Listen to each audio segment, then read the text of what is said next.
तुम्ही घाण करा. शिकवलंय का?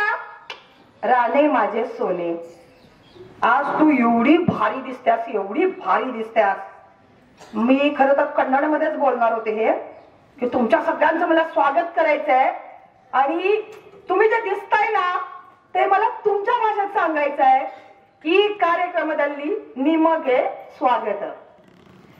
ಇವತ್ತು ನೀವು ಸುಂದರವಾಗಿ ಕಾಣುತ್ತಿದ್ದೀರಿ. जमलं का? लय सुंदर दिसताय, लय भारी दिसताय. पण एवढं भारी दिसण्यासाठी मला माहित आहे तुम्ही सगळं कपाट चालून आणायचं. सगळं कपाट असं इकडे इकडं. आणि जर तो नवरा नावाचा प्राणी तिथं असला तर 100% तुम्ही महिला असणार. एक तरी साडी आहे का मला चांगली नेसायला? पटतंय बघा किती पटत. अगं कपाट खचून भरलेलं असतंय तरी पण आपण नवऱ्याला काय म्हणतो? एक तर हे का मला नेसायला हटके पाहिजे असते. हटके, सगळ्यांपेक्षा वेगळं, सुंदर, लॉयल, काहीतरी भारी. दरवेळेला असंच म्हणायचं. तुम्ही मला कधीतरी लाड करता का? किंवा का शेजारचा धीरच आहे. काय बायकोची चैनी आहे त्याच्या. काल पिक्चरला घेऊन गेला होता, जेवून पण आली बाहेरनं. नाहीतर माझं नशीब. रोज ते नशिबाची नावानं वरडत असत्या, रोजच्या रोज. पण त्याच घरात नांदत असते कारण अक्षता पडलेल्या असतात डोक्यावर. ही जोडी चिरंतन राहत असते बघा. रोज ती बाई म्हणते की मला हे असला खतरून नवरा मिळाला, हे काही माझ्या मनासारखं नाही, माझं काही मनासारखं झालेलं नाहीये. तिचा नवरा तिच्यावर किती प्रेम करतो, माझ्या नवऱ्याचा माझ्यावर जीवच नाही. आणि एक तर एवढं भारी वाक्य असतंय, मी म्हणूनच टिकली तुमच्या हाताखाली. होय, येऊ का? किती पटलाय. पोट हलायला लागल्या त्यांची एवढ्या बोलत आवडती त्या. कसं? मी म्हणूनच टिकली तुमच्या हाताखाली, नाहीतर दुसरी कोण असती तर कवाच पळून गेली असती. असंच म्हणतंय. जा बघू पळून, तुझं काय डेअरिंग आहे. जाते का पळून? मॅडम एवढा चांगला बसता बसलाय आता आणि हे सोडून कुठं जाऊ? तसा ती तुम्हाला मनापासून आवडत असतंय. शपथ घेऊन सांगायचं. आपलं जे आहे ते आपल्याला मनापासून आवडत असते की नाही. इथं पुरुष असते ना तर सगळं राज सांगून टाकलं असतं आज तुमचं त्यांना. पण सगळ्यांचे नवरे इथं नसणार, त्यामुळे आपण जरा खुल्लं बोलूया. आपल्याला आपला नवरा आवडत असत, पण उगीच एखाद्या वेळेला काही खटकलं की म्हणायचं मला किती शिकायचं होतं, मला नोकरी करायची होती, मला हे स्थळ आलं होतं, ते स्थळ आलं होतं, पण काय करायचं, माझ्या नशिबात हीच होतं नव्हता. ती तर काय आपल्या पुढचं असतंय. ती पण काय म्हणतं माहिती का? अगं भास्कर, माझ्या ठिकाणी दुसरा कोण असता तर त्यानं कवाच सोडून दिली असती, म्या म्हणूनच नॉन दिवली तुला. म्हणताय का नाही म्हणत? म्हणतंय. त्याचा प्रॉब्लेम काय आहे सांगू का? डाली डाली पे नजर सबने डाली, डाली डाली पे नजर सबने डाली, किसने अच्छी डाली किसने बुरी डाली, लेकिन हमने जिस डाली पे नजर डाली ओ डाली माली ने काट डाली. आता गप्प बसायचं, गप्प बसायचं. जे पदरी पडलंय ते पवित्र आहे, ते भारी आहे. आमची ज्याच्यावर नजर होती ती फांदी कुठे आहे? मायाने कापून टाकलेली आहे. त्यामुळं त्या फांदीचा विचार आता करायचा नाही. आम्ही आमची सभ्यता जपावी, आम्ही आमचं प्रेम जपावं, आम्ही आमचं घर जपावं, घरातली माणसं जपावी.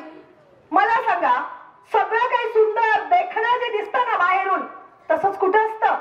आतल्या आत प्रत्येक बाईला थोडा त्रास असतो आणि आतल्या आत प्रत्येक पुरुषाला सुद्धा थोडा त्रास असत.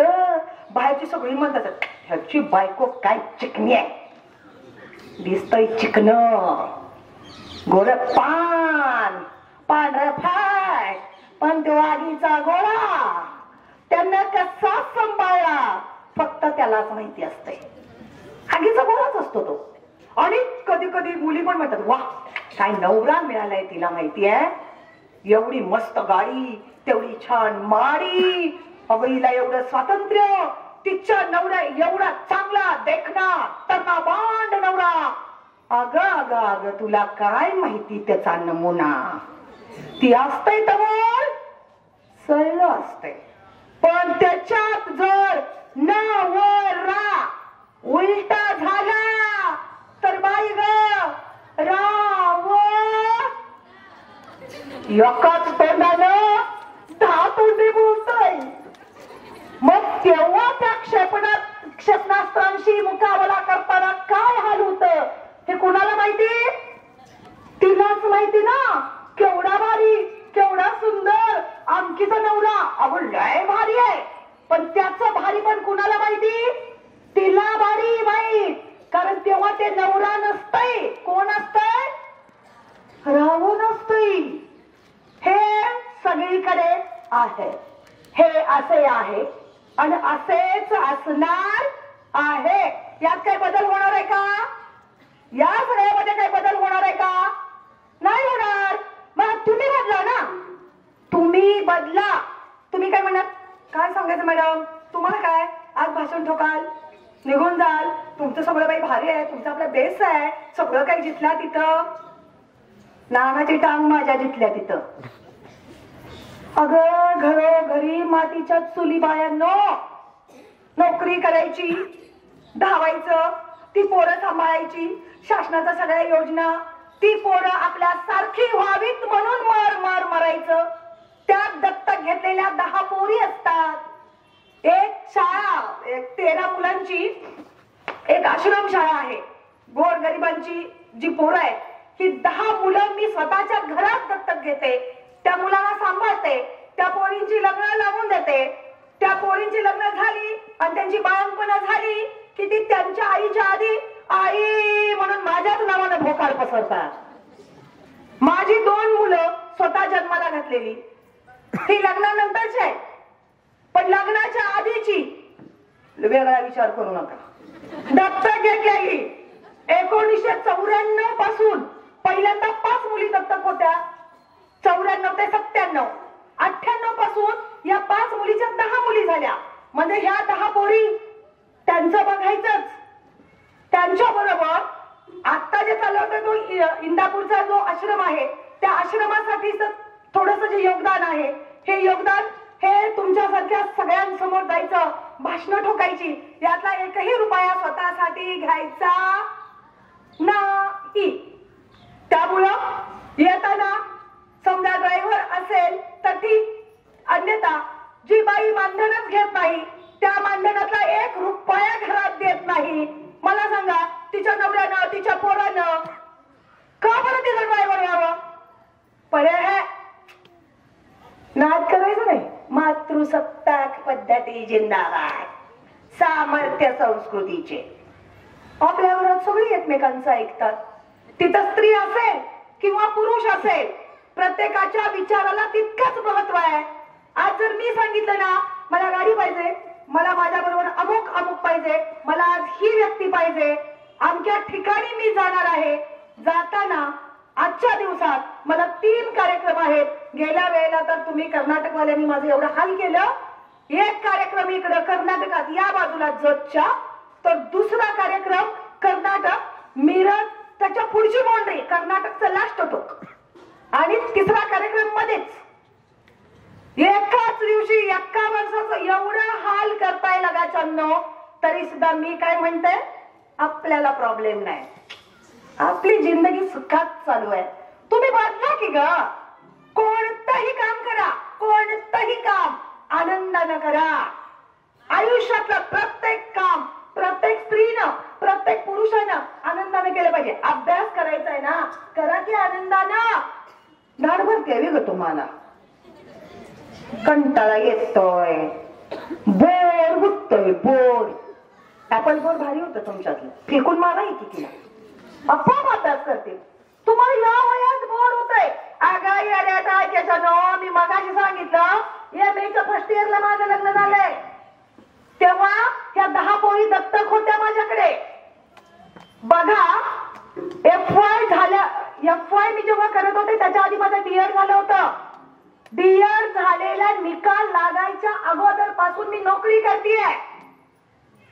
खाजगी शाळेमध्ये हायस्कूलवर मी नोकरी करत होते.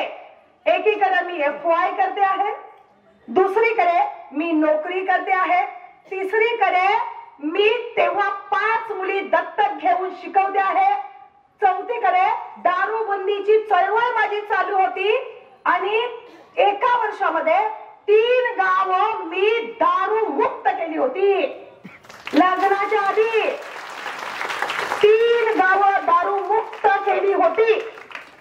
त्या काळात शिवजयंती गौरव पुरस्कार जो शिवाजीराव भोसलेंच्या हस्ते मिळाला, इचलकरंजी मध्ये फाय फाउंडेशन पुरस्कार दिले जायचे, तिथं शिवाजीराव भोसलेंच्या हस्ते हा शिवजयंती गौरव पुरस्कार त्या काळात मला दिला गेला होता. तो दारू बंदीच्या कामासाठी मिळाला होता.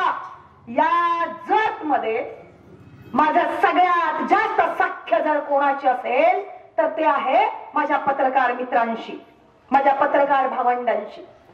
1994 पासून 1990 पासून 1997 पर्यंत मी MAT गाडीवरून जत मध्ये येत होते. ही MAT कुठून? नेलकरंजी, खानापूर, विटा, तिथून जत पर्यंत रात्री अपरात्री एखादी मुलगी पाठीमागे बसवून कधी कधी पोलीस अडवायचे रस्त्यावर की 2 पोरी कुठे चाललाय. त्यांना मी माझ्या पत्रकार मित्रांची नावं सांगायचे. कुठं मोबाईल होते त्या काळात? हे मोबाईल नावाचं डबडं नव्हतं. कोणी कुणाला कुठं अडवलं, अगं तसल्या भयान रात्री तुम्हाला अडवलं जात नाही, कारण तुमच्या समोर पॅशन असतं. तेव्हा काय करायचं होतं? तेव्हा मला अंधश्रद्धा निर्मूलनाचं काम करायचं होतं. श्रीकृष्णाला विचारा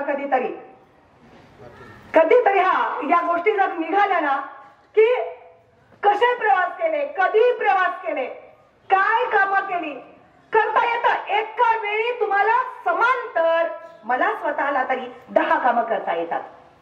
तुम्हाला किती करता येतात बघा. स्वयंपाक करीत करीत मोबाईल वरती मी PhDच्या पोरीला तिच्या टिप्स काढून देऊ शकते. स्वयंपाक चालू असतो, समोर एखाद्याचं थिसिस मी ऐकते आहे आणि तिला मी काही मुद्दे काढून देते आहे.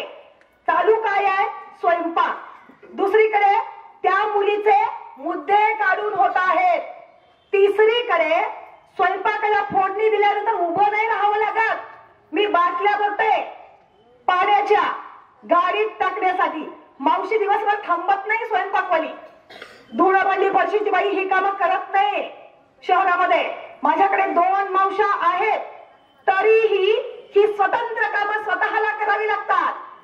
पेपर वाचण्याचं काम करण्यासाठी तुम्ही 2-2 तास घालवता. प्रत्येक ठिकाणी प्रत्येक गोष्टीला जर तुम्ही व्यवस्थित वेळ दिली ना, त्याच वेळी स्वतःचं मूल तुम्ही अभ्यासाला बसवू शकता. पोराला बसून आईनं पुढं कान धरून शिकवलं पाहिजे, 67 वाजवून शिकवलं पाहिजे. येडे तुम्ही, नुसतं पुढनं हिंडायचं फिरायचं बास आहे मुलासाठी. तेवढंच 12 तास त्याला सांगावं लागत नाही, बाळा असं वाच, बाळा तसं वाच, बाळा हे वाच आणि बाळा ते वाच. अगं बाळ तुला वाचताय जाता येता, बाळ तुला निहाळतंय, बाळ तुझं कष्ट बघतंय. आणि ज्या आईची पोरं आईचं कष्ट बघतात ना, ती पोरं वाया जात नाहीत बघा. ती पोरं वाया जात नाहीत. तीच पोरं वाया जातात जी आई घरातच नाही आणि ज्या आईच्या हातात सारखं डबड आहे, मोबाईल नावाचा डबड सारखं हातात आहे. मी मोबाईल वापरत नाही का? माझ्या कानात कॉर्ड आहेच ना, म्हणजे माझा मोबाईल चालूच होता. माझ्या हातात लाटणं पण आहे ना. मी अधून मधून धावते आहे हे त्याला दिसतंय ना. पेपरवाला पेपर टाकतोय, जाऊन उघडलंय, त्याचं बिल भागवलंय आणि होऊ शकतं हे. त्याच वेळी बोर्ड अभ्यास करताय. सगळ्या गोष्टी घडू शकतात. पण हे कसं आवडीनं केलं तर. आजपासून सगळ्यांनी बदल करायचा स्वतःच्या वागण्यात. संस्कृती जपायची आहे ना. डोकीवरचा पदर पडू देऊ नका, मला मान्य आहे. आणि पडला काय फरक पडतो? मी काही खेळा मारून ठेवू का आता? त्याला खेळा मारून ठेवू? शक्य आहे का ते? नाही. पण म्हणून मोठ्या माणसांना आदरानं नमस्कार करायचा असतो. हे डोक्यावरचा पदर खांद्यावर आलेल्या बाईने विसरायचं का? विसरावं. आपल्यापेक्षा मोठ्या माणसांना उद्धट बोलायचं. कुठली आली संस्कृती? हा ग, ज्याच्या आई बापानं त्या नवऱ्याला जन्माला घातलं त्या आई बापाला तरी व्यवस्थित जपा ग बायांनो. तुमच्या आई वडिलांना थोडा त्रास झाला तर जसं तुमच्या डोळ्यात पाणी येतं की नाही, तसंच डोळ्यात पाणी नवऱ्याच्या आई वडिलांना त्रास झाल्यानंतर तुमच्या डोळ्यात आलं पाहिजे. किती सुनांच्या येतं बायांनो? लग्नानंतर मी 13 डिग्र्या केल्यात. किती डिग्र्या? DEd, BEd, MEd, DJ, BJ, MJ, PhD. लास्टची डिग्री जे माझे ना, एमए मराठी, एमए शिक्षणशास्त्र, बिलीप, डीएसएम. शेवटची माझी जी डिग्री आहे ती आहे डिलीट. शिवाजी विद्यापीठाची मी पीएचडी आहे. शिवाजी विद्यापीठाची मी अधिसभा सदस्य आहे. किती पद घेऊ शकता तुम्ही? 10-15 पद घेऊ शकता. 10-15 काम उभारू शकता. वेगवेगळ्या संस्थांमध्ये काम करू शकता. तुम्ही नेतृत्व करू शकता. महाराष्ट्र राज्य जे आमचे जे शिक्षकांची संघटना आहे ना, त्याची राज्याचे अध्यक्ष आहे मी. गोंदियापर्यंत हिंडते, विमानाचा प्रवास करते. कुठं स्वप्न बघितलं होतं? 7वीत जरंडीत बघितलं होतं. घराच्या बाहेर उभा राहून कोरोनाच्या काळात सुद्धा पीपीई किट घालून मी विमानाने प्रवास केलाय बाळांनो. का? हे अशा तुमच्यासारख्या आयाबायांशी बोलण्यासाठी. मला सांगा, तुम्ही तुमच्या घरात राहून स्वतःचं घर तरी चांगलं निर्माण करू शकता की नाही? अशी 10-15 कामं आहेत का सगळ्यांना? सगळ्या पातळ्यांवरची कामं आहेत का तुमच्याकडे? नाही. मग शेती प्रामाणिकपणाने करा. मला वाटतं दरीबडची मध्यंतरी मी पांडोझरीला गेले होते.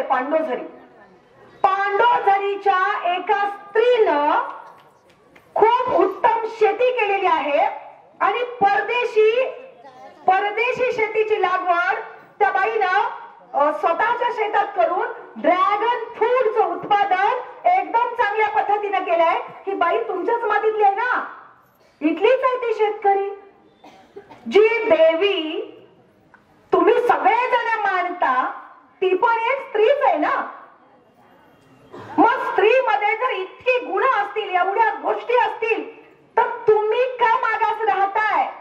हे जे सामर्थ्य आहे की नाही इथल्या मातीचं, हे सामर्थ्य तुमच्या सगळ्यांमध्ये आहे. पण झालंय काय मॅडम? सगळं खरं आहे हो, सगळं बरोबर आहे तुमचं, पण ही कधी मनात आलं तर. आमच्या मनातच येत नाही. आजपासून सगळ्यांच्या मनात आलं पाहिजे. मन बदललं पाहिजे. बघा, सगळ्या गोष्टी बदलून जातील. जिथे आहात की नाही तिथंच पाय उचला. नवी सुरुवात करा. नवा मंत्र उच्चारा. वेगळं जगण्यासाठी तयार व्हा. आणि हे बघा, तुमच्यापैकी कुणालाही असं वाटत असेल माझ्या घरात खूप त्रास आहे. कुणाचा त्रास आहे?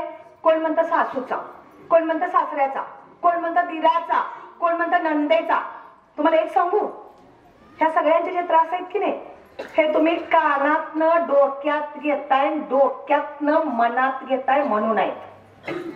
आता खुर्चीतनं उठताना मस्तपैकी डोळे बंद करायचे आणि एकच ठरवून टाकायचं. सगळ्यात पहिल्यांदा विलन ठरवायचा. विलन, आपला विलन कोण आहे? प्रत्येक घरात असं एक किर्यानिष्ठ असते. प्रत्येक घरात असते. पण एक किर्यानिष्ठ ताप देत असते. छोट्या छोट्या गोष्टीच असते. ते काही लय वाईट पण नसतं, पण त्याचा तो स्वभावच असतो. ते तसंच वागत असतं.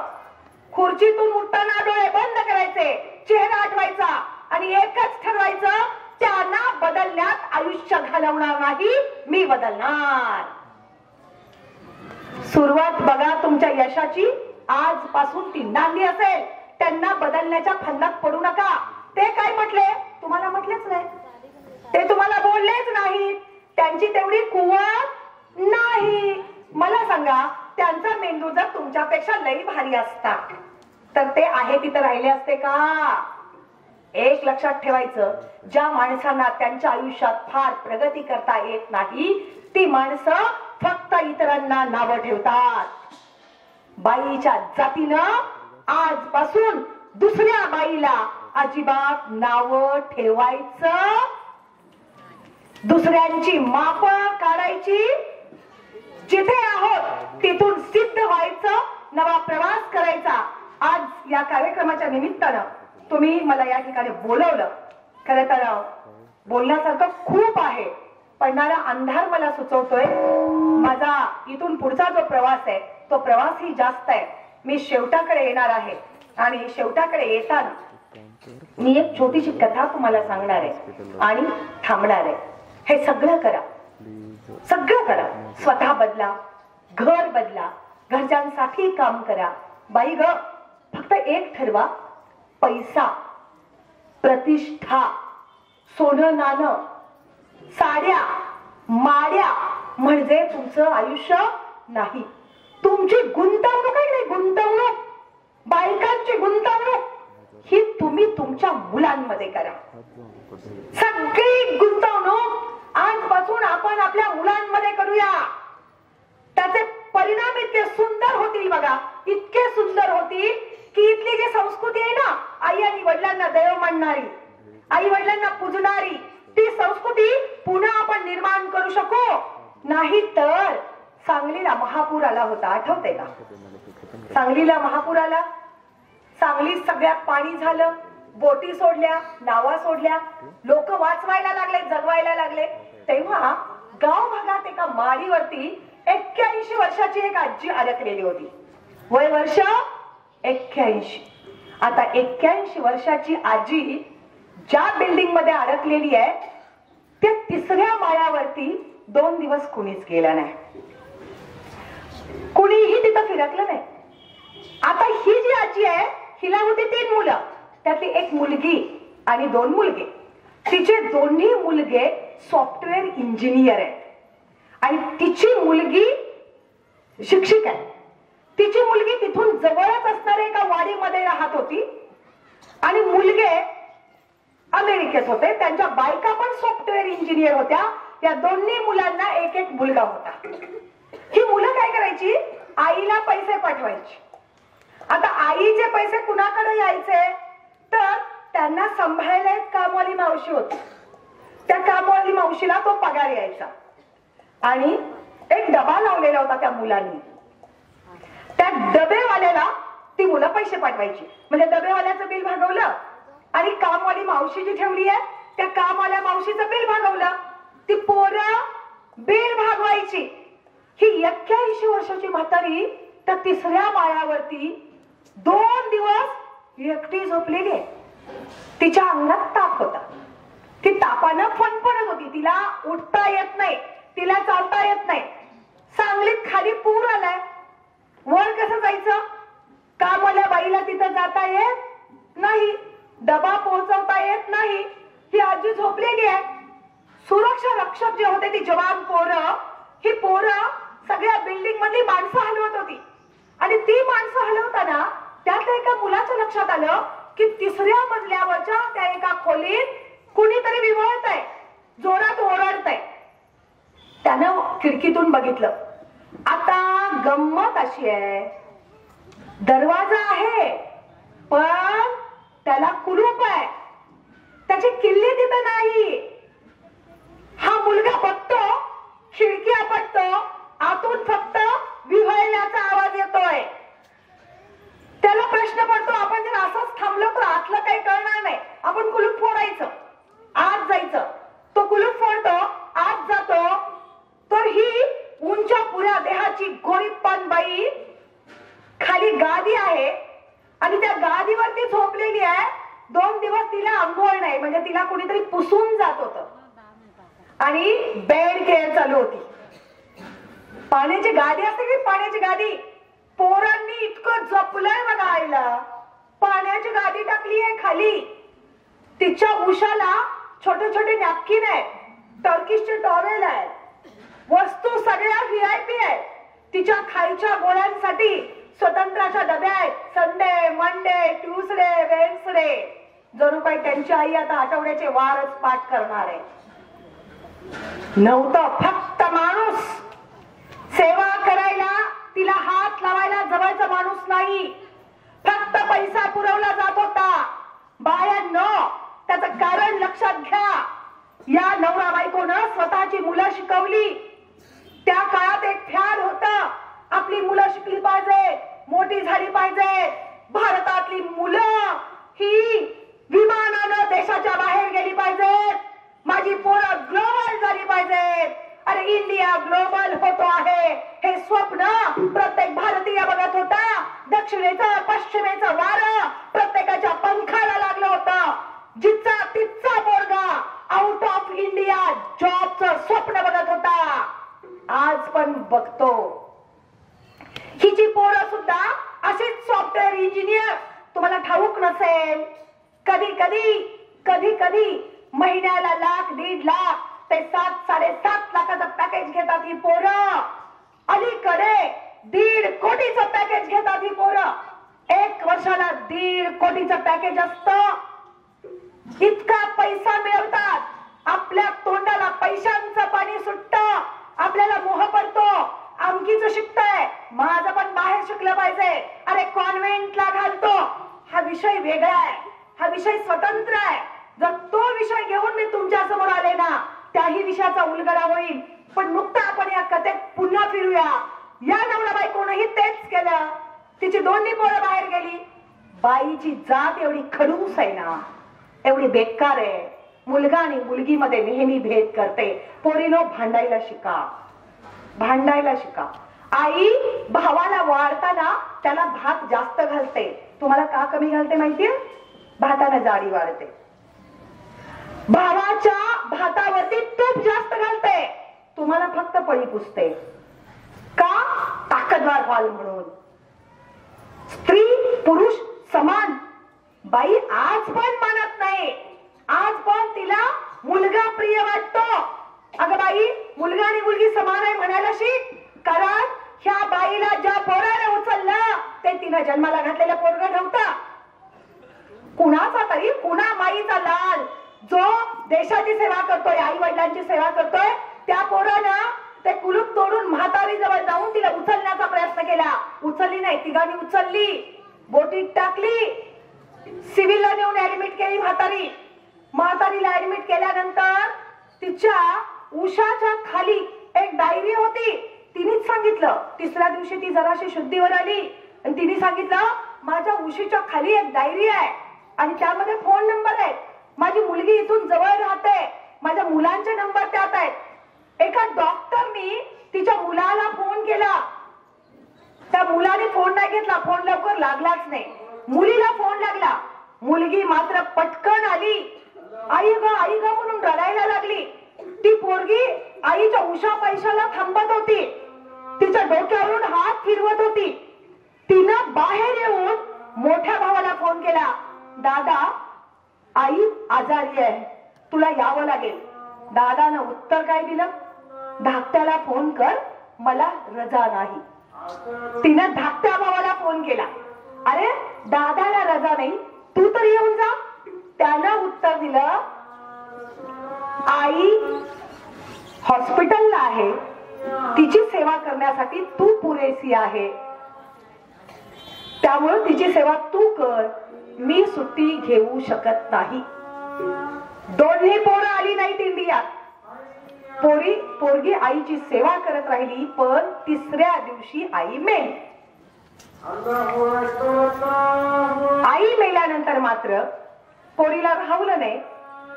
पोरगी तिथं गेली आणि जोर जोरात रडून तिनं मोठ्या भावाला फोन केला. दादा, अरे आई गेली, तू इंडियात परत ये. दादानं उत्तर दिलं, ताई आई गेलीच आहे, आता इंडियात येण्यात काय अर्थ, कुणासाठी यायचं. तिनं धाकट्या भावाला फोन लावला.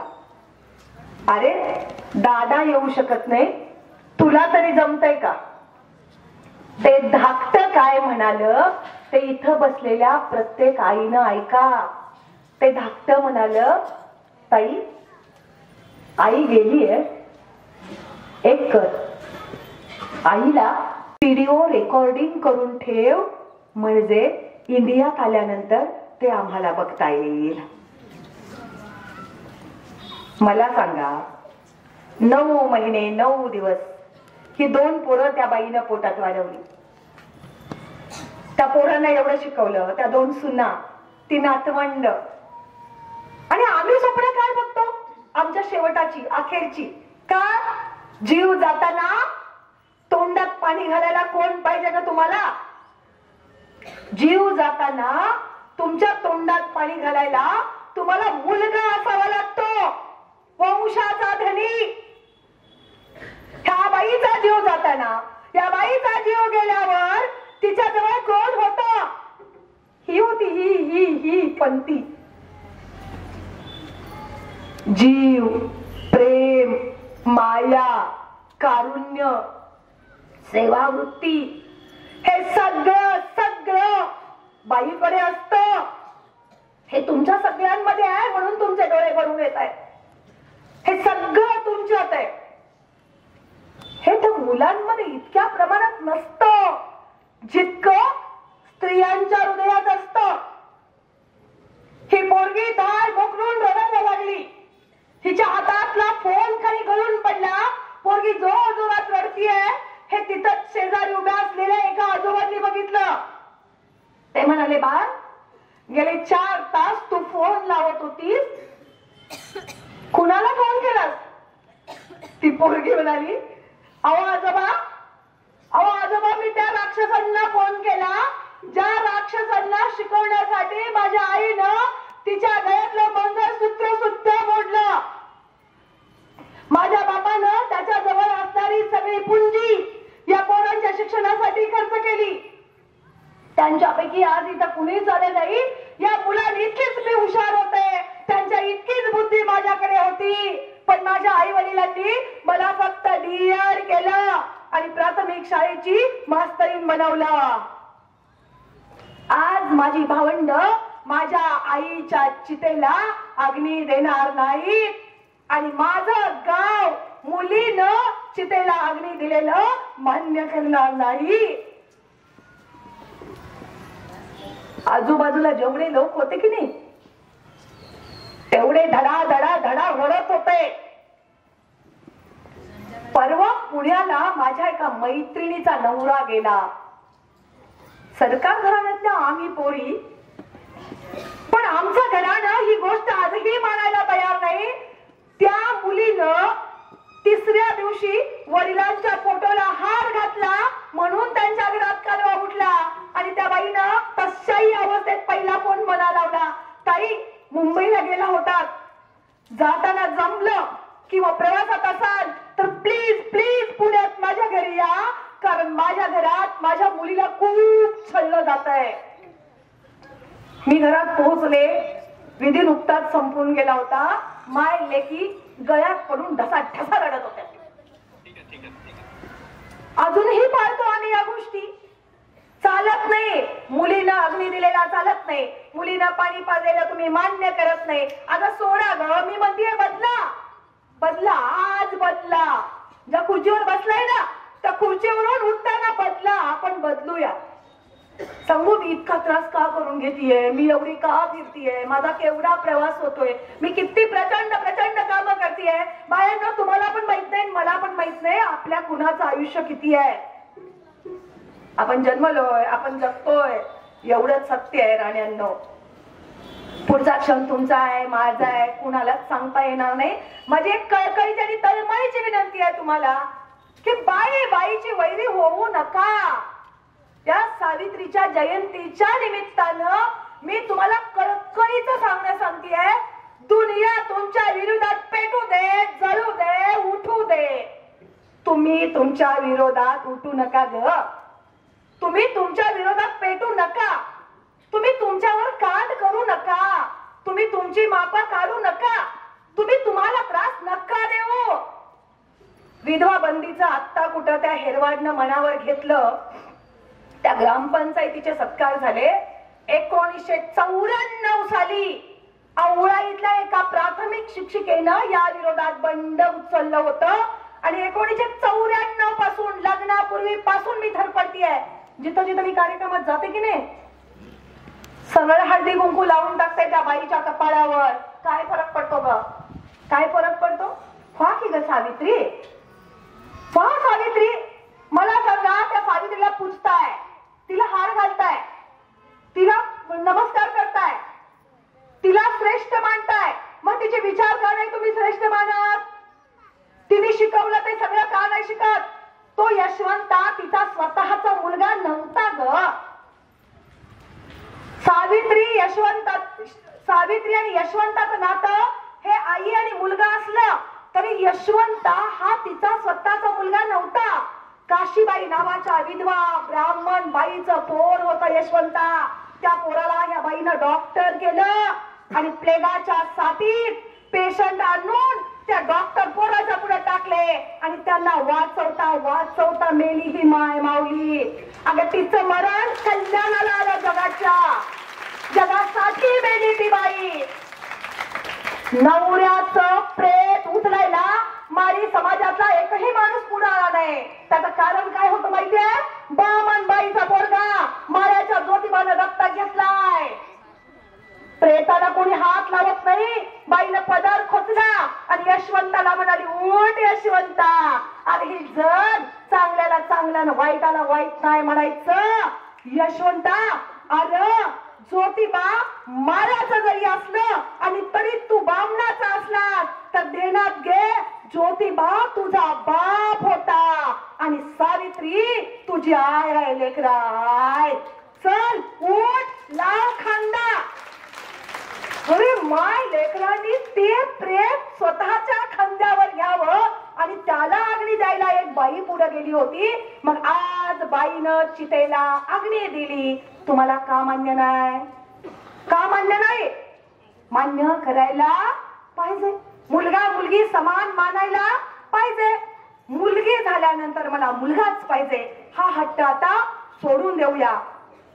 विधवा सदवा बस करा की, बंद करा. ही आडवी आली, तो आडवा गेला, किती येड्या प्रथा ग आपल्या. हे सगळं बंद करूया. हळदी कुंकूचा मान प्रत्येकाला देऊया ना. जन्माला काय आपल्या हळदी कुंकू होतं काही कपाळावर? का मंगळसूत्र घालूनच जन्माला आला? नाही ना. बदलूया. या खुर्चीवरून उठताना तुमच्यापैकी प्रत्येक जण बदलेल एवढीच अपेक्षा या निमित्तानं करते. आजचं हे जे व्याख्यान आहे ना, तुमची माझी भेट फक्त रेश्मा काहोर्तीकर या एका कष्टाळू बाईमुळे होते आहे. तिला मी मनापासून सलाम करते. कुठं तुमचं उंडी, कुठं ते सांगली, इतका लांबचा प्रवास करून जिल्हा परिषदेची सदस्य झालेली बाई याच मातीतून जन्माला आलेली आहे. अरे 54 माणसांचं एकत्र कुटुंब आणि तुम्ही माझं तिचं पटत नाही. मला काय आता हे खरं वाटत नाही. सगळं बदलूया. तुम्ही सगळ्या जणी बदलाल अशा अपेक्षा करते. थांबते. धन्यवाद. जय हिंद, जय महाराष्ट्र.